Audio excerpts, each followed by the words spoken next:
Şuşada sülhün təşviqində medianın missiyası, həqiqətin bərpası və etimadın yenidən qurulması mövzusunda 4-cü Şuşa Qlobal Media Forumunun açılış mərasimi keçirilir.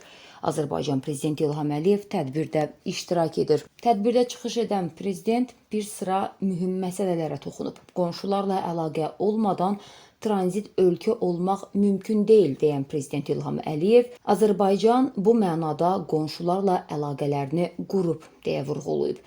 Eyni zamanda geniş şəkildə Avrasiyada beynəlxalq əməkdaşlıq qurmağa bacarmışıq. Bunu biz şərq, qərb və şimal-cənub hissələrində qurduq və prosesə rəhbərlik etdik.